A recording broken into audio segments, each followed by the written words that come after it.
नमस्कार मेरे प्यारे मित्रों, आप सभी का जीडीए के लाइव क्लासेस में हार्दिक स्वागत और अभिनंदन। जीत लो वो लम्हा बीत जाने से पहले, क्योंकि लौटकर तो सिर्फ यादें आती है, वक्त नहीं। तो आप बिना वक्त गंवाए हमारे साथ जुड़े हैं। बायोलॉजी अपना चल रहा है और ये अंतिम क्लासेज है। आज या कल की क्लास में पूरी बायोलॉजी कंप्लीट होगी आपकी, और फिर रसायन विज्ञान की ओर जब बढ़ेंगे, फिजिक्स की ओर बढ़ेंगे।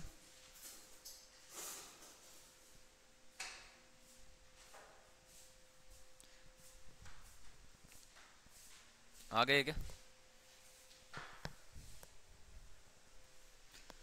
चलो एक प्रश्न लेते हैं, फिर स्टार्ट करते हैं टॉपिक। एक सवाल लेता हूं, आंसर आप करना है ना।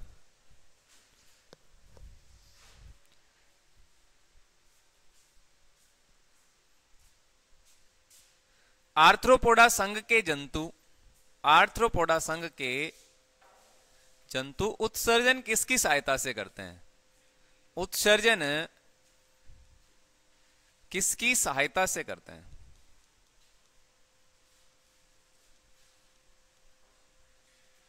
आंसर आ भी गया है। यस, आर्थ्रोपोडा संघ के जंतु अपना उत्सर्जन है वो किसकी सहायता से करते हैं? क्या होगा इसका आंसर? मेलपिगी संघ के जंतु है ना, अपना उत्सर्जन किसकी सहायता से करते हैं? आर्थ्रोपोडा संघ के। मेलपिगी नलिका,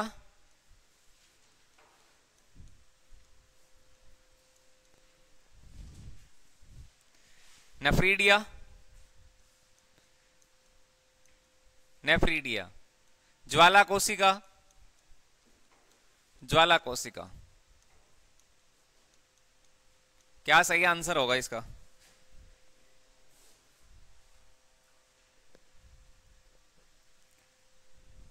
या परासरण?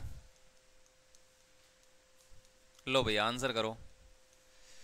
आर्थ्रोपोडा संघ के जंतु अपना उत्सर्जन किसकी सहायता से करते हैं? सबसे बड़ा संघ होता है कि आर्थ्रोपोडा, ये आपको पता है, जिसमें बहुत सारे कीट आते हैं। सारे जो कीट होते हैं वो सभी आर्थ्रोपोडा संघ के जंतुओं में आते हैं।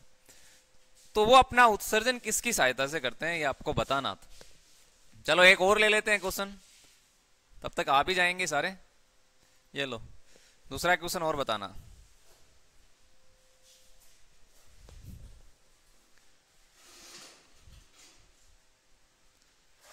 मछलियां अपना श्वसन मछलियां अपना श्वसन किसकी सहायता से करती? ये सबको पता है।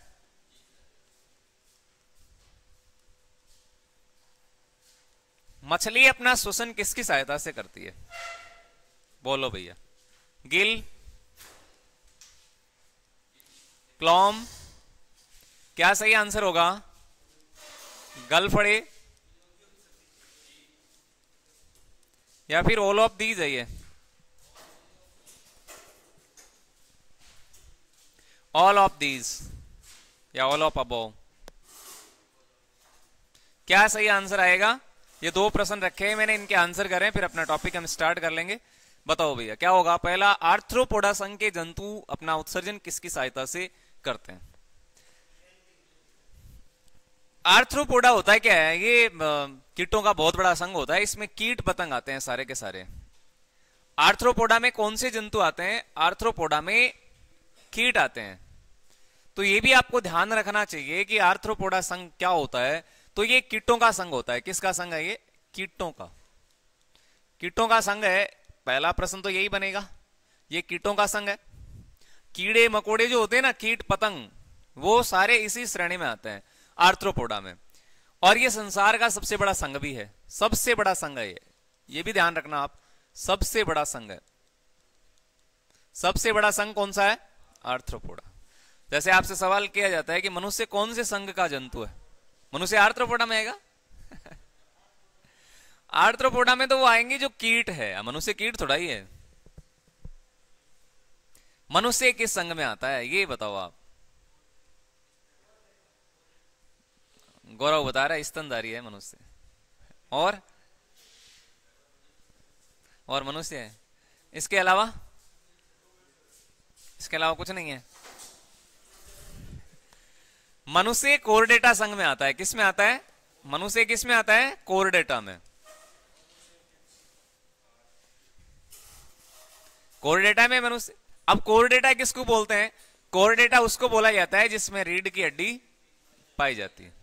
ये लो, जिसमें रीढ़ की हड्डी पाई जाती है उसे कोरडेटा बोलते हैं। जैसे मनुष्य हो गया, मनुष्य में तो रीढ़ की हड्डी है ना, तो अच्छा रीढ़ की हड्डी में कितनी कसूरिकाएं हैं? कुल टोटल कितने ज्वाइंट होते हैं? 33 होते हैं क्या? बिल्कुल सही है। तो मनुष्य होगा कोरडेटा संघ का जंतु। और एक और शब्द निकल के आएगा, वो है नॉन कोरडेट। अब बताओ, अब ये तो पता चल गया ना, एक नॉन कोरडेट होगा। इसमें क्या होगा? अच्छा, इसमें रीढ़ की हड्डी नहीं होती है भैया। यस, नोटोकॉर्ड इसमें नहीं पाया जाता, रीढ़ की हड्डी नहीं होती। मतलब एग्जाम्पल क्या रहेगा इसका? उदाहरण क्या लिखूं मैं, बताओ? एग्जाम्पल क्या होगा? सांप। क्या होगा? सांप। सर्प। सांप में होती है कि रीढ़ की हड्डी नहीं होती? वो तो रेंग कर चलता है, ऐसे रेंग कर चलता है ना, इसलिए वो रेप्टिलिया का हो गया। हाँ, कौन सा हो गया? ये रेप्टिलिया वर्ग में आते हैं सारे के सारे। किस में आएंगे? रेप्टिलिया। ध्यान रखना, ये नॉन कोऑर्डिनेट है, ये रेप्टिलिया है। रेप्टिलिया में वो जंतु आते हैं जो रेंग कर अपना गमन करते हैं। तो सांप है वो रेप्टिलिया में आने वाला है, रेंग कर चलता है ना ये। यस, मनुष्य कोऑर्डिनेटा संघ में होगा क्योंकि इसमें रीढ़ की हड्डी पाई जाती है। वैसे ही मेंढक होता है, वो आपके एम्फीबिया में आता है। मेंढक किस में आता है? एम्फीबिया में। मेंढक का यदि आपसे पूछा जाए फिर मेंढक किस में आएगा?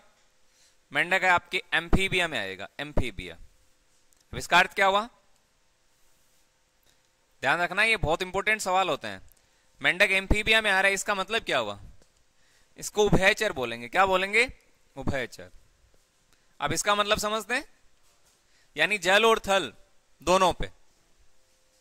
तो ऐसा तो मेंढक है, मेंढक पानी में भी रहता है और जमीन पर भी रहता है, तो वो आ गया आपके एम्फीबिया। एम्फीबिया यदि आपसे पूछा जाए एम्फीबिया वर्ग के कौन से है प्राणी, तो मेंढक होगा। रेप्टाइल्स कौन से होते हैं? तो सांप होगा, ठीक है। और यदि आपसे सवाल किया जाए तो कोऑर्डिनेट्स में कौन आएंगे? मनुष्य आएगा, जिसमें रीढ़ की हड्डी पाई जाती है। तो ये तीनों के तीनों इंपॉर्टेंट सवाल यहां से बन गए हैं। अपना सवाल इधर ये था, आर्थ्रोपोडा संघ के जंतु उत्सर्जन किसकी सहायता से करते हैं?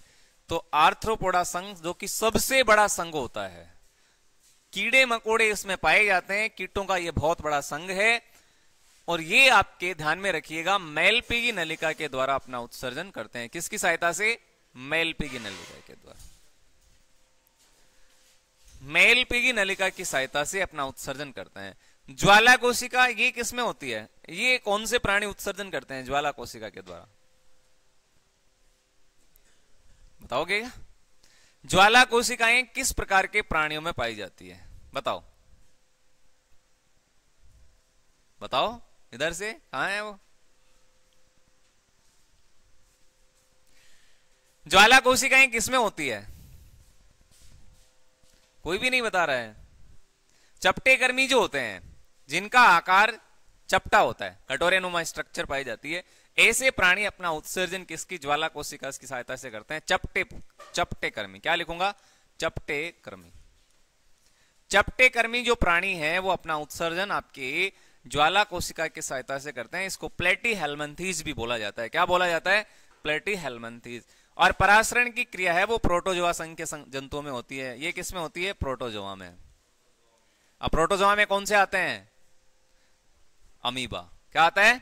अमीबा, जो कि विसरण या आपके परासरण की क्रिया के द्वारा अपना उत्सर्जन करते हैं। ठीक है भैया, हो गया यहां से।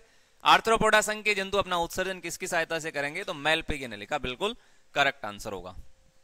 चलो देखते हैं अगला प्रश्न। दूसरा सवाल आपसे सवाल पूछा गया, मछलियां अपना श्वसन किसकी सहायता से करती? मछली में श्वसनांग कौन से हैं? श्वसन अंग कौन से होते हैं मछली में? गलफड़े होते हैं क्या? ये है क्या? ये बिल्कुल सही आंसर है, बिल्कुल ठीक है। ये नहीं है क्या? क्लोम? क्लोम नहीं होता। और गिल, ये नहीं होता क्या? गिल? क्या होगा इसका आंसर? मछली अपना श्वसन है वो किसकी सहायता से करती है? तो गिल, क्लोम और गलफड़े ये सभी एक ही बात है, इसका मतलब ऑल ऑफ दीज होगा। इसका आंसर क्या होगा? All of these. ये सभी एक ही तो है, चाहे आप गिल बोलो, चाहे आप क्लोम बोल सकते हैं या फिर गलफड़े बोल सकते हैं, ये सारे के सारे एक ही है। इसी की सहायता से मछली अपना श्वसन करती। ठीक है, क्लियर हो गया? ले लें आगे इसको, बाद में देख लेना आप।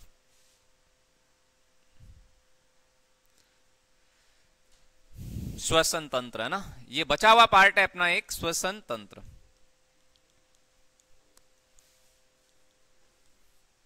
श्वसन तंत्र, यहां से प्रीवियस क्वेश्चंस पूछे गए हैं अग्निवीर के पेपर में। यहां से सवाल बना था ट्रेकिया का संबंध कहां से होता है। ट्रेकिया किसका पार्ट है? तो ट्रेकिया श्वसन का ही पार्ट होता है। किसका पार्ट होता है? श्वसन तंत्र का। ये पिछले अग्निवीर के पेपर में पूछा गया प्रश्न है। लेकिन पहले बात कर लेते हैं श्वसन की। श्वसन क्या होता है? श्वसन किसको बोलते हैं? O2 तथा CO2 का परिवहन। O2 तथा CO2 का परिवहन, ये आपका श्वसन है। अच्छा, मनुष्य श्वसन के रूप में क्या करता है? मनुष्य श्वसन के रूप में ऑक्सीजन को ग्रहण करता है कि नहीं करता?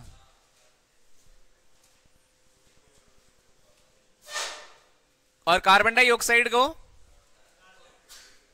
छोड़ता है। इसको तो अंदर लेता है और CO2 को बाहर निकालता है। तो यही तो हो गया परिवहन। O2 और CO2 का परिवहन क्या कहलाएगा? आपके श्वसन कहलाएगा। इसको अंतः श्वसन के रूप में ग्रहण करता है और इसको बाह्य श्वसन के रूप में त्यागता है। तो ये प्रक्रिया हो गई आपके O2 और CO2 का परिवहन। और ये किसके माध्यम से होता है? किसके माध्यम से होता है? ये ऑक्सीजन और कार्बन डाइऑक्साइड का परिवहन ये किसके माध्यम से होता है? तो ये आपके रक्त के माध्यम से होता है। किसके माध्यम से होता है? रक्त। सवाल यहां से खूब सारे बने हुए हैं। प्रश्न ये भी पूछा जाता है मूत्र का निर्माण कहां होता है। प्रश्न ये भी पूछा गया है रक्त का शुद्धिकरण कहां होता है। ये प्रश्न आर्मी का फेवरेट माना जाता है। रक्त का शुद्धिकरण, यह सवाल बार बार पूछा जा रहा है। रक्त का शुद्धिकरण कहां होता है? तो ध्यान में रखिएगा, रक्त का शुद्धिकरण तो आपके किडनी में होता है। कहां होता है? किडनी में। और किडनी में ही मूत्र का निर्माण होता है। ये दो बातें और ध्यान रखना। मूत्र का निर्माण कहां होता है? तो ये भी आपको ध्यान में रखना है, मूत्र का निर्माण भी कहां होता है? किडनी में होता है। और ब्लड का फिल्ट्रेशन, रक्त का शुद्धिकरण कहां होता है? तो ये भी आपके किडनी में होता है। कहां होता है? किडनी में। तो ये अलग से दो प्रश्न यहां ध्यान रखना जरूरी। कोई दिक्कत? ऑक्सीजन और कार्बन डाइऑक्साइड का परिवहन ये आपके श्वसन है। ऐसा सिस्टम श्वसन तंत्र कहलाता है। और इसके अलग अलग पार्ट्स होते हैं। ह्यूमन बॉडी में इसके अलग अलग पार्ट्स है, जिसके मुख्य रूप से दो भाग होंगे आपके। कितने होंगे? दो। प्राइमरी और सेकेंडरी दो पार्ट होते हैं ना इसके, प्राथमिक श्वसन और द्वितीयक श्वसन। उससे पहले हम बात करेंगे ऑक्सी श्वसन और अनोक्सी श्वसन की। किसकी करने वाले हैं? ऑक्सी श्वसन क्या होता है और अनोक्सी श्वसन क्या है।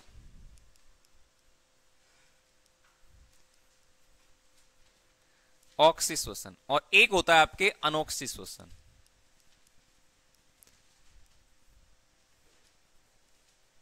श्वसन किस प्रकार की क्रिया है?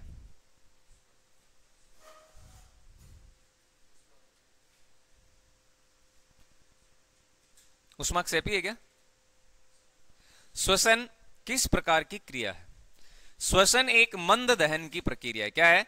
श्वसन याद रखना, श्वसन क्या है? मंद दहन की प्रक्रिया है। मंद दहन की प्रक्रिया, इस लाइन को आप माइंड में रखना। श्वसन एक मंद दहन की प्रक्रिया है।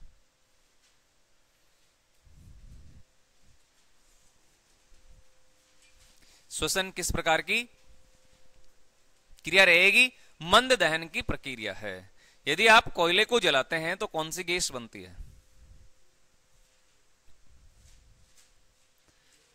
कोयले के दहन से कौन सी गैस बनती है? Carbon dioxide. ऑक्सी श्वसन जैसा कि आप नाम से पता कर पाओगे, और अनोक्सी श्वसन ये भी आपको नाम से ही पता चल जाएगा। क्या है ऑक्सी श्वसन? ऑक्सी श्वसन का मतलब क्या होता है? ऐसा श्वसन जो ऑक्सीजन की उपस्थिति में होता है। क्या? ऑक्सीजन की उपस्थिति में। ये लो, ये तो ऑक्सीजन की उपस्थिति में होगा।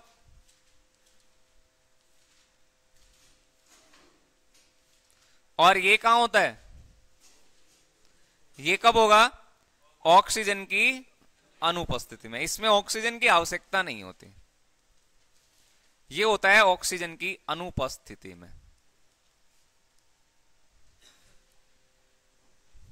मंडे से आपका फिजिक्स और केमिस्ट्री स्टार्ट होने वाली है, कल तक आपकी बायोलॉजी कंप्लीट होगी, ठीक है। ये ऑक्सीजन की उपस्थिति में होता है ऑक्सीश्वसन, और अनऑक्सीश्वसन है ये ऑक्सीजन की अनुपस्थिति में होता है। एक प्रश्न यहां से बनता है, ऑक्सीश्वसन के दौरान कितने एटीपी अणु का निर्माण होता है? शाबाश, आंसर आया है बिल्कुल, देख के बता रहे हो क्या? याद हो गए? ऑक्सीश्वसन में कुल मिला के आप ध्यान रखिएगा 38 एटीपी बनते हैं। कितने? 38 एटीपी। अब एटीपी को ऊर्जा का केंद्र बोलेंगे ना, एडिनोसिन ट्राइफॉस्फेट है ये। और ये भी प्रश्न आपके आर्मी के पेपर में पूछा गया है। हालांकि वो प्रश्न क्या था?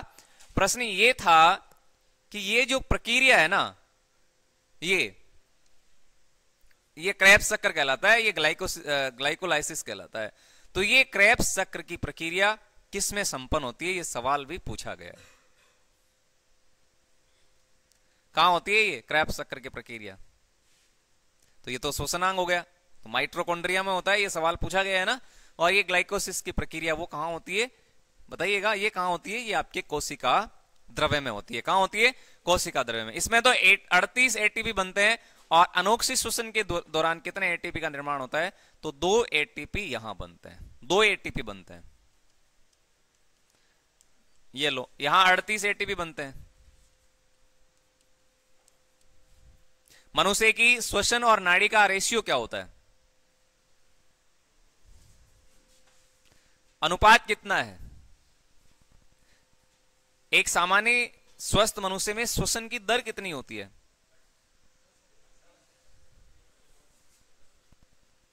कितनी होती है? स्वस्थ मनुष्य में, एक सामान्य स्वस्थ मनुष्य में श्वसन की दर कितनी होती है? स्वस्थ मनुष्य में, स्वस्थ मनुष्य में श्वसन की दर बताना भैया, कितनी होती है? कितनी होती है?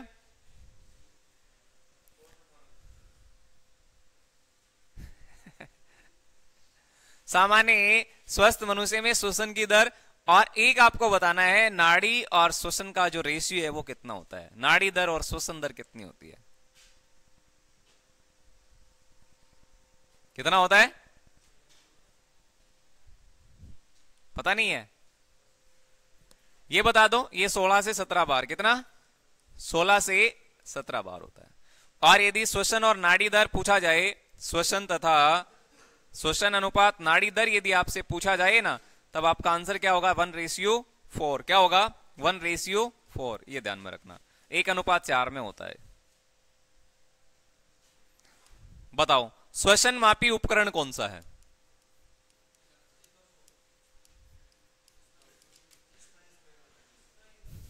श्वसन मापी उपकरण कौन सा है? स्पाइरोमीटर होता है।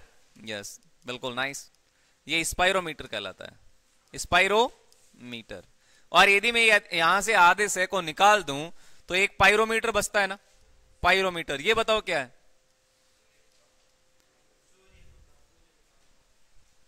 स्पाइरोमीटर ये श्वसनमापी यंत्र होता है, स्पाइरोमीटर। और यदि यहां से आप आधे से को बाहर निकालोगे तो ये पाइरोमीटर बचता है, जो कि सूर्य का ताप मापता है। क्या है? सूर्य का ताप। ये सूर्य का ताप मापन करता है। छोटे छोटे प्रश्न है, ये ध्यान में रखिएगा आप। क्लियर है ना बातें? सूर्य का ताप मापने में सहायक है आपके पाइरोमीटर, और श्वसन मापने में सहायक है स्पाइरोमीटर। दोनों में फर्क है। लो, ये इंपॉर्टेंट सवाल डाल देता हूं आपके लिए। हृदय तथा फेफड़ों की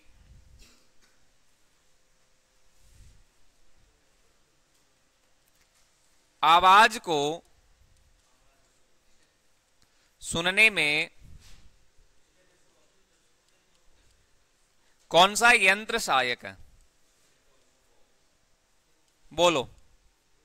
ये एक क्वेश्चन के रूप में बनाया है मैंने। हृदय तथा फेफड़ों की आवाज को सुनने में, उसकी गति को महसूस करने में कौन सा यंत्र सहायक है? कौन सा होगा? स्टेथोस्कोप। कौन सा रहेगा? स्टेथोस्कोप। ये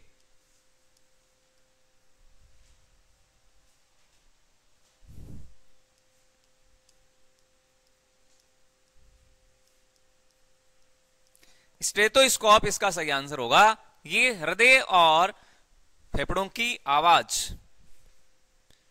साउंड को महसूस करता है। ये स्टेथोस्कोप जो आप देखा होगा डॉक्टर के पास में होता है ये स्टेथोस्कोप। और इसकी खोज किस वैज्ञानिक के द्वारा की गई थी? आर लिनी के द्वारा। खोज किसके द्वारा की गई थी? यदि आपसे सवाल पूछा जाता है कि स्टेथोस्कोप की खोज किसने की, तो आर लिनी। कौन था? आर लिनी ने। लो भैया, आर लिनी ने। आर लिनी।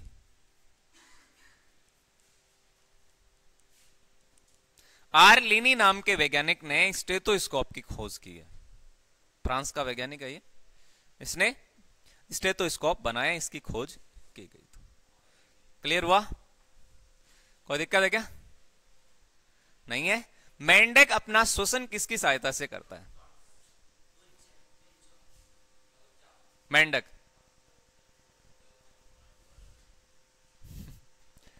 मेंढक में बाहरी श्वसन भी होता है और आंतरिक श्वसन भी होता है।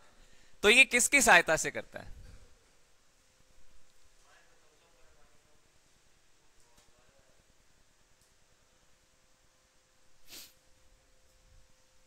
बाहर और बोलो।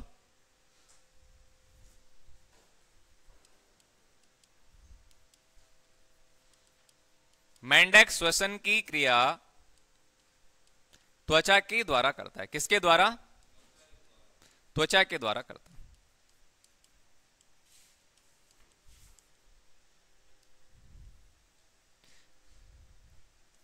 मेंढक है वो श्वसन की क्रिया त्वचा के माध्यम से करता है।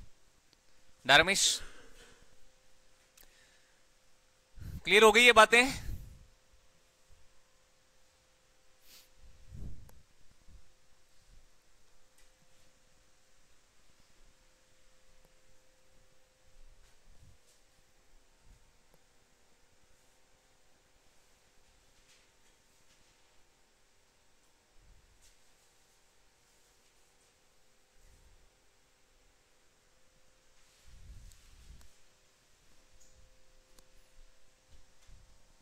क्या गौरव, हो गया क्या? ले लें आगे इसको। करोली, वो ये कहां है? इधर वाला पीछे। हो गया कंप्लीट?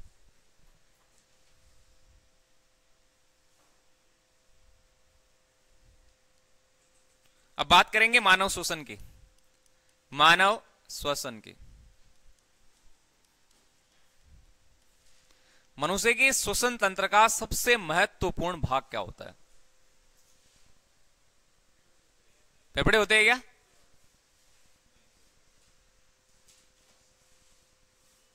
फेफड़े हल्के स्पंजी प्रकार के होते हैं। ये स्पंजी ऊतक के बनते हैं। फेफड़ों की टोटल कैपेसिटी कितनी होती है जिसमें वायु को ग्रहण कर सकता है? कौन बताएगा रे? हो गया क्या? लो, श्वसन तंत्र के दो पार्ट रहने वाले हैं। एक तो आपके ऊपरी श्वसन तंत्र आता है और एक होता है निचला श्वसन तंत्र। एक ऊपरी श्वसन तंत्र होता है, ऊपरी श्वसन, ये लो। एक तो ये हो गया ऊपरी श्वसन तंत्र, और एक और कौन सा होता है? एक होता है निचला श्वसन तंत्र। निचला श्वसन तंत्र। ये दो पार्ट आते हैं मनुष्य के श्वसन तंत्र के। तो अब ऊपरी पार्ट में क्या क्या आता है ये तो आप सब मालूम है आपको। एक तो नासा आ गया, नासा। और क्या आएगा? मुख आ गया। इसके अलावा ग्रसनी आता है। और बताओ, और ये क्या होगा?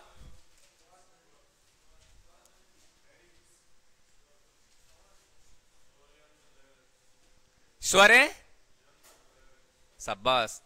एक होता है आपके लैरिंग्स, जिसको हम स्वर यंत्र बोलते हैं। तो ये सब इनमें शामिल रहने वाले। और निचला श्वसन तंत्र है, इसमें क्या क्या आएगा?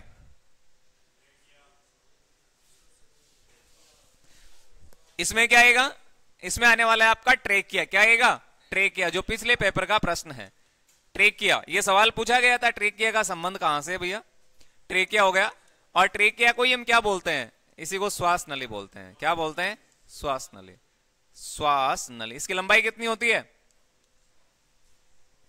श्वास नली की लंबाई 12 सेंटीमीटर।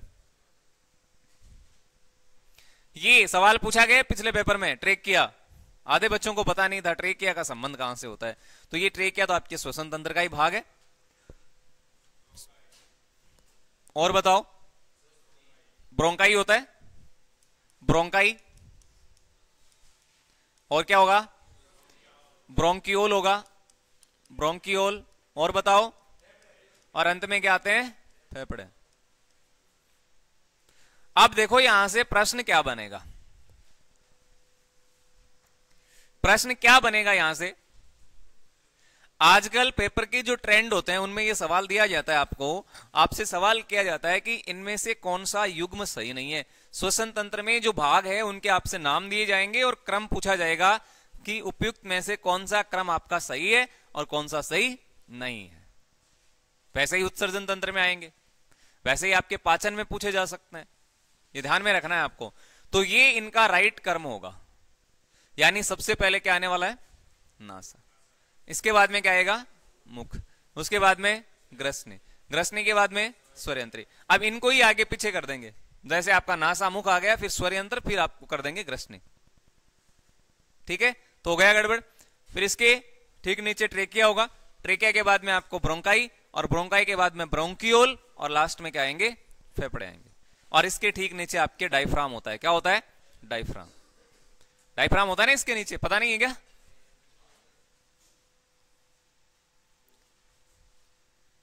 अब डायफ्राम तो पता ही है आपको या नहीं है? ये देखो,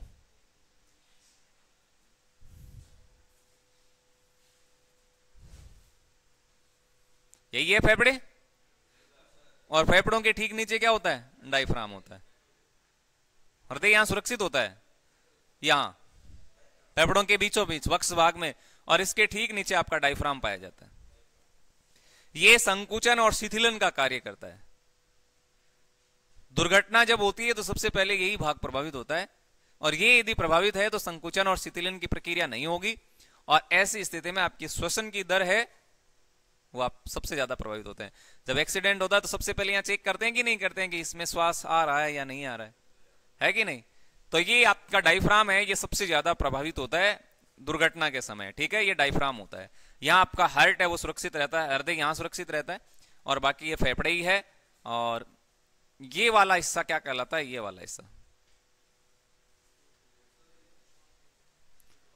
क्या कहलाएगा? और इधर ये आपकी, हाँ जी, ये आप ब्रोंकाई है और ये ब्रोंकियोल है, और ब्रोंकाई और ब्रोंकियोल दोनों मिलके क्या बना लेते हैं? ये कूपिका बना लेते हैं। क्या बना लेते हैं? कूपिका। हाँ, इसका पूरा डायग्राम आपको मैंने पहले आपको समझा दिया है। मैंने तो ऐसे ही बताया है कि भाई ये का स्ट्रक्चर है इसकी। ठीक है, चलो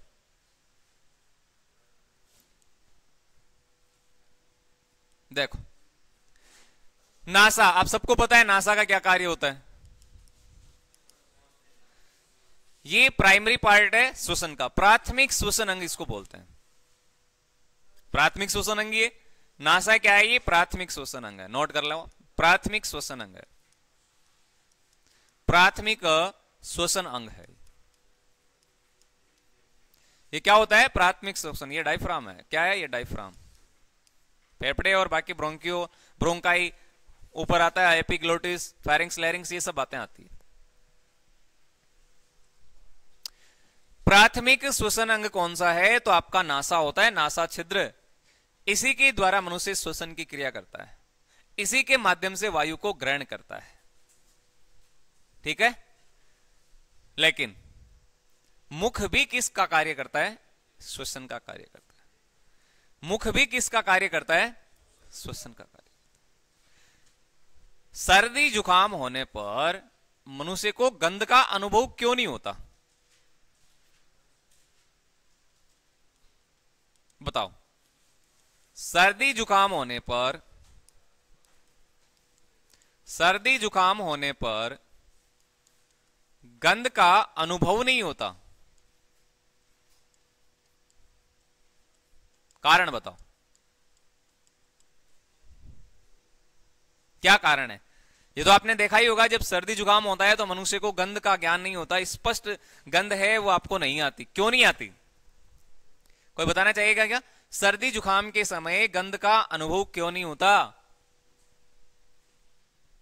पता नहीं है? ये जो आपका नाक होता है, नाक वाला हिस्सा, ये नाक ही है, नाक है ना ये, इस नाक पर एक झिल्ली पाई जाती है, श्लेष्मा। कौन सी होती है? श्लेष्मा।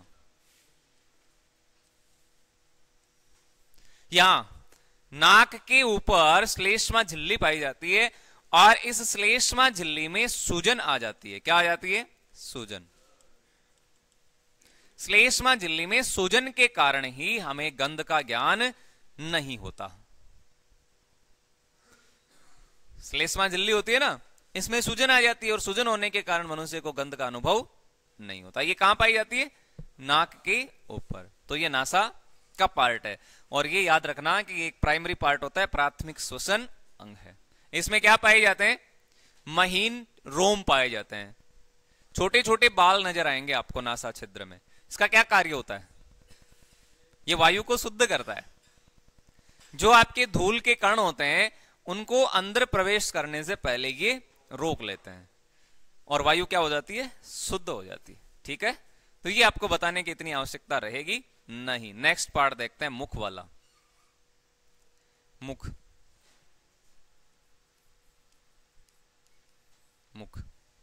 ये तो सीधा सा है, द्वितीयक श्वसन अंग है। ये क्या है? द्वितीयक श्वसन अंग है, सेकेंडरी पार्ट रहने वाला है। ये द्वितीयक श्वसन अंग के रूप में कार्य करता है। लेकिन एक बात यहां ये ध्यान रखनी चाहिए कि मुख के द्वारा ली गई श्वास अशुद्ध होती है, लेकिन ध्यान रखें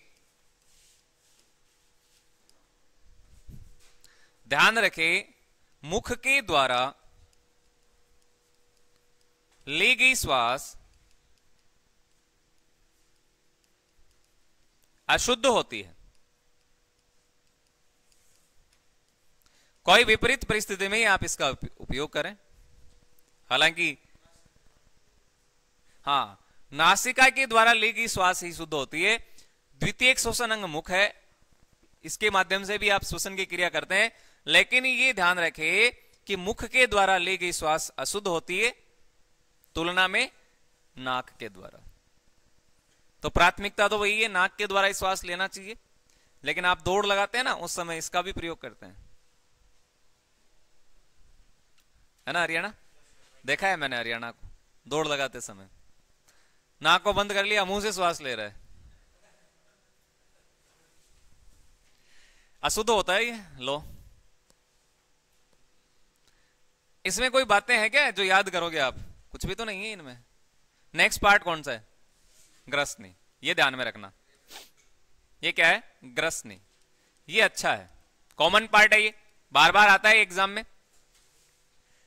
ये आहार नली और श्वास नली दोनों का कार्य करता है। तो ग्रसनी कॉमन पार्ट रहेगा, ये श्वसन तंत्र का भी पार्ट है और पाचन का भी। तो मैं लिख देता हूं यहां, आहार नली और श्वास नली, और श्वास नली के बीच स्विच का कार्य करता है। के बीच क्या करता है? स्विच का कार्य। अब स्विच का कार्य करता है।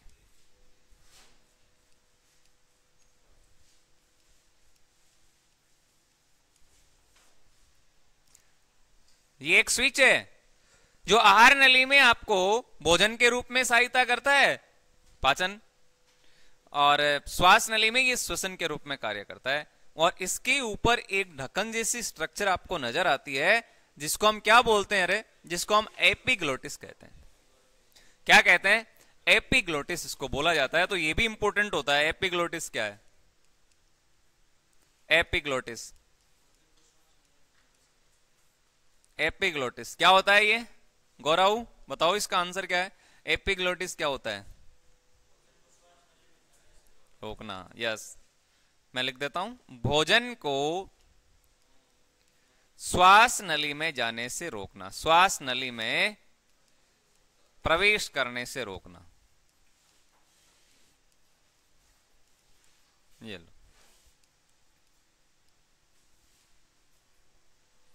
ये ढक्कनुमा स्ट्रक्चर है जो भोजन को श्वास नली में जाने से रोक लेती है। कई बार जल्दी जल्दी आप खाना खाते हैं ना, उस समय कई बार ऐसा भी होता है कि भोजन का हल्का सा कण है वो आपके श्वास नली में प्रवेश करता है। हाँ, जल्दी जल्दी जब आप खाना खाते हैं तब होता है ना ऐसा कई बार। तो उसको ये उस समय इसको भी समझ में नहीं आता क्या करूं, बंद होना है कि खुलना है। तो इसको समझ में नहीं आ रहा है बंद होना है कि खुलना है, तो ऐसे में इस स्थिति में आपके भोजन हल्का सा श्वास नली में प्रवेश कर जाता है। लो और बोलो आगे कौन सा है? स्वर यंत्र, वोकल कॉर्ड।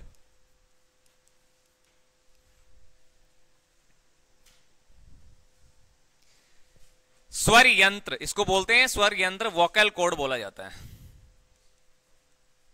स्वर रज्जु भी कहते हैं इसको। ध्वनि यहीं से निकलती है। ध्वनि कहां से निकलती है? यहीं से, इसलिए इसको कंठ बोलते हैं। क्या बोलते हैं? कंठ। ये वाला हिस्सा स्वर यंत्र में बाहर उभरा हुआ भाग क्या कहलाता है? एडम्स एप्पल कहलाता है। क्या कहलाता है? Adam's apple. इसका बाहर उभरा हुआ भाग है ना, उभरा हुआ भाग, उभरा हुआ भाग क्या कहलाता है? उभरा हुआ भाग क्या कहलाएगा? एडम्स एप्पल कहलाएगा। क्या कहलाएगा भैया? एडम्स एप्पल कहलाता है, जो स्त्रियों में कम और पुरुषों में ज्यादा विकसित होता है। यहां इधर ये वाली दिख रही है ना आपको, इसी को बोलते हैं एडम्स एप्पल। ये है ना इधर, कंठ में आप लगा के चेक कर सकते हैं। और जब आप बोलते हैं तो यहां आप जरा हाथ लगा के चेक करो, यहां से साउंड निकलती है, कंपन होता है इसमें। क्या होता है? कंपन। इसीलिए इसको वाक रज्जु बोला जाता है। वाक रज्जु, कंपन होता है ना इधर, वाक रज्जु। आप चेक कर सकते हैं, इधर हाथ लगा के चेक कर लो, बोल के वाक रज्जु है, ये कंपन आता है यहां से। ये कितने प्रकार की उपास्थियों से मिलकर बनता है? 9। कितनी? 9। ध्यान में रखना, इंपॉर्टेंट प्रश्न बन सकता है। 9 प्रकार की उपास्थि से मिलकर बनता है। 9 प्रकार की उपास्थि से मिलकर बनता है।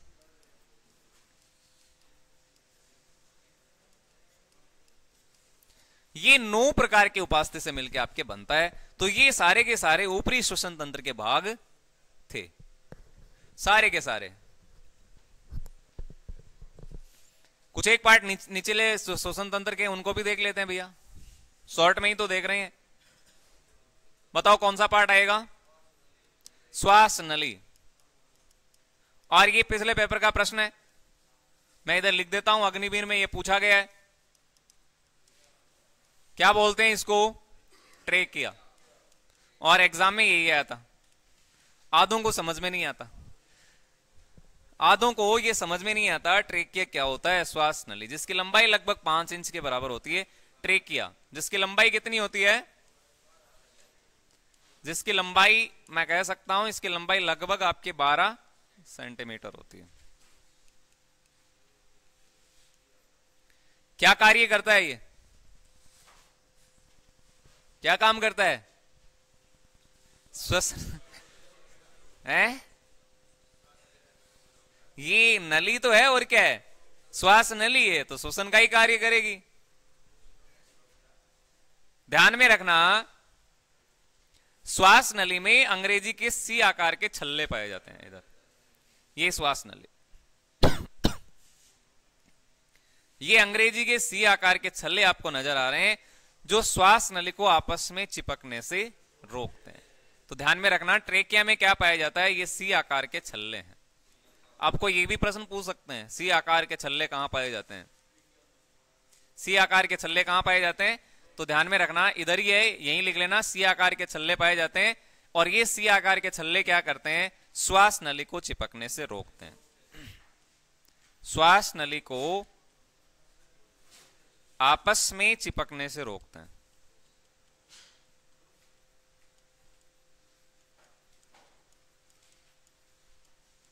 अब सवाल यदि आपसे पूछा जाए कि श्वास नली को आपस में चिपकने से कौन रोकता है, तो आपके ध्यान में रखना ये अंग्रेजी के सी आकार के जो छल्ले है ये श्वास नली को आपस में चिपकने से रोकता है। और पिछले पेपर में ये सवाल पूछा गया था ट्रेकिया का संबंध कहां से है, तो ये सीधा सा आपके पता है ट्रेकिया श्वास नली को कहते हैं, तो इसका सीधा सा संबंध आपके श्वसन तंत्र से हो गया। किससे हो गया? श्वसन तंत्र से। मैं यदि आपसे प्रश्न पूछता हूं डायलिसिस का संबंध किससे है, फिर क्या बताओगे? डायलिसिस का संबंध किससे होता है?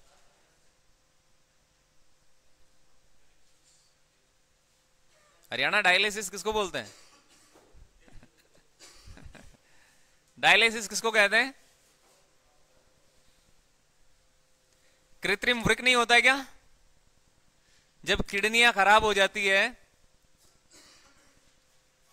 तब कृत्रिम वर्क का अपनाया जाता है। सेलोफिन झिल्ली के द्वारा आपके ब्लड को बाहर निकाल के वापस उसमें डालते हैं ना, उसको डायलिसिस बोलते हैं, किडनियां फेल होने के पश्चात। तो डायलिसिस का संबंध आपके उत्सर्जन तंत्र से हो गया। साफ साफ है। कहां से हो गया?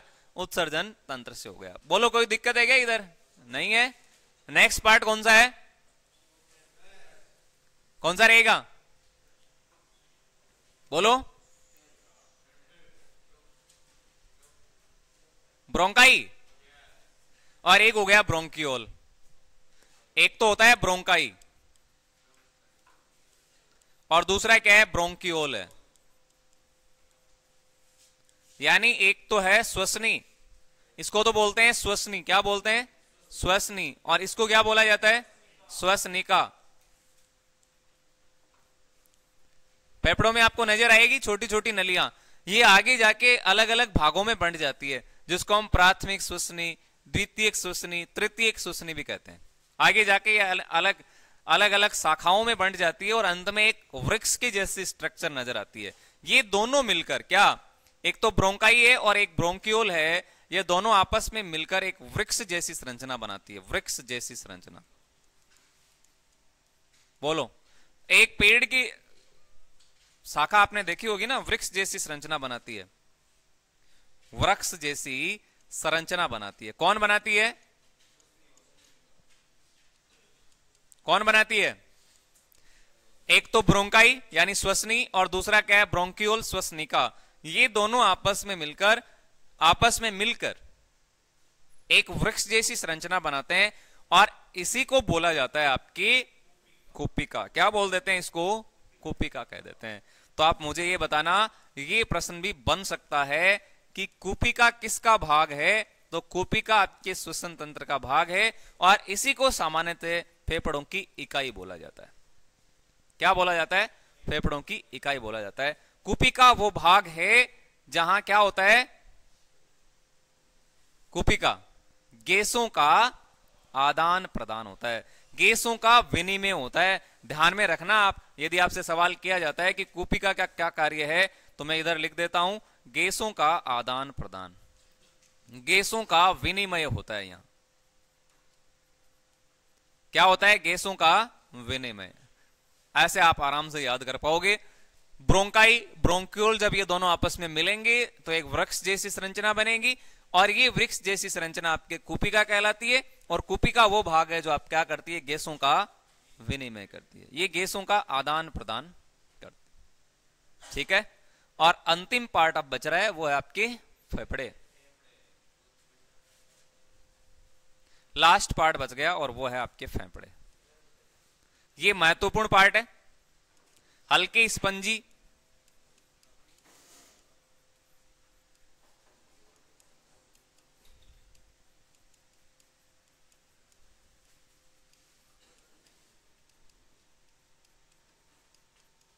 हल्के स्पंजी प्रकार के गुलाबी फेफड़े होते हैं मनुष्य के शरीर में। संख्या कितनी होती है इसकी? तो कितनी होती है? फेफड़ों की संख्या कितनी होती है? लेकिन महत्वपूर्ण काम क्या है इसका? क्या होता है इसका काम? श्वसन की प्रक्रिया को सरल बना देता है। क्या है? श्वसन की प्रक्रिया को सरल करता है। श्वसन की प्रक्रिया यह सरल करता है, मतलब गैसों के आदान प्रदान के लिए यह रक्त के माध्यम से आपकी श्वसन क्रिया करता है। गैसों का आदान प्रदान करता है रक्त के माध्यम से। गैसों का आदान प्रदान, अब गैसें कौन सी है? गैसों का आदान प्रदान। आदान प्रदान मतलब ये हो गया आपकी O2 तथा CO2। गैसों का आदान प्रदान रक्त के माध्यम से करता है, रक्त के माध्यम से। ये लो, मैंने सारी बातें बता दी। रक्त के माध्यम से करता है। ये फेफड़े हल्के स्पंजी प्रकार के गुलाबी रंग के होते हैं और इसी के नीचे डायफ्राम पाया जाता है, जो अंतिम पार्ट है इसका, तृतीयक पार्ट कह सकते हैं। एक डायफ्राम और लिख लो भैया। डायफ्राम क्या होता है? डायफ्राम क्या होता है? ये इसको श्वसन मांसपेशी बोला जाता है। क्या बोलते हैं? श्वसन मांसपेशी। श्वसन मांसपेशी कहते हैं इसको। और क्या काम है इसका? क्या कहते हैं? संकुचन और शिथिलन की प्रक्रिया करता है। ये क्या करता है? संकुचन और क्या करता है? ये शिथिलन की प्रक्रिया करता है।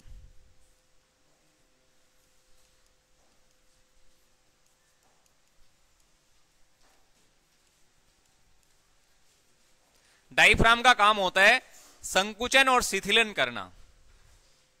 जब ये श्वास को अंदर ग्रहण करते हैं ना, तो डायफ्राम अपनी स्ट्रक्चर नीचे कर लेता है, और जैसे ही श्वास को बाहर छोड़ते हैं तो डायफ्राम अपनी नीचे वापस पुनः उसी अवस्था में आ जाता है। तो ये डायफ्राम का कार्य होता है, और दुर्घटना के समय सबसे पहले यही भाग प्रभावित होता है। एक सवाल लेंगे, क्लास को करते हैं समाप्त। सवाल लेके ये लो, आपको आंसर करना है। इस बीच हमारे साथ हरि जुड़ रहे हैं। हरि, आपका क्लास में स्वागत। श्वसन संबंधी विकार कौन सा नहीं है?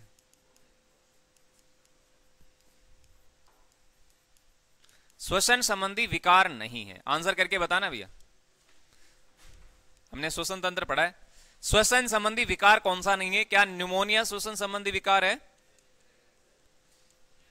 दमा आपकी किस प्रकार का बीमारी है? दमा बताना है आपको। सिलिकोसिस भी बता दो, ये किस प्रकार की बीमारी है? सिलिकोसिस करो, आंसर करो फटाफट। एक ऑप्शन और लिखना है ना। पॉलीयूरिया ये किस प्रकार की बीमारी है? इनमें से श्वसन संबंधी रोग कौन सा नहीं है? इसका आंसर करके बताना है। निमोनिया नहीं है क्या? निमोनिया तो होता है।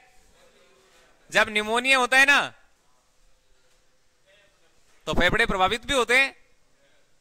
तो ये तो है आपके श्वसन संबंधी विकार। जब पीलिया होता है तो आपका लीवर प्रभावित होता है, निमोनिया होता है तो फेफड़े प्रभावित होते हैं। तो ये तो श्वसन संबंधी विकार बिल्कुल है। दमा श्वास की बीमारी है ना, दमा बिल्कुल है जी, कल बता देंगे इनको पूरा। सिलिकोसिस ये भी श्वसन संबंधी विकार है। ऐसे व्यक्ति जो खानों में काम करते हैं उनको ये रोग होता है। जब खान में काम करते हैं तो पत्थर से जो धूल के कण आते हैं वो श्वसन के साथ शरीर में प्रवेश कर जाते हैं और फेफड़े सबसे ज्यादा इसमें प्रभावित होते हैं। तो ये भी श्वसन संबंधी विकार है। लेकिन ये जो पॉलीयूरिया आपको दिख रहा है ना, ये पॉलीयूरिया ये नहीं है। ये आपके उत्सर्जन से संबंधित रहेगा। मूत्र बार बार लगना, बार बार मूत्र की प्रक्रिया, ये अधिक मूत्र लगना पॉलीयूरिया कहलाता है। तो ये आपके उत्सर्जन संबंधी विकार हो गया। बाकी जो पार्ट है वो आपके क्या है? श्वसन संबंधी विकार। ठीक है, तो ये थी आज की हमारी क्लास। मिलेंगे आगे, तब तक के लिए जय हिंद, जय भारत, वंदे मातरम।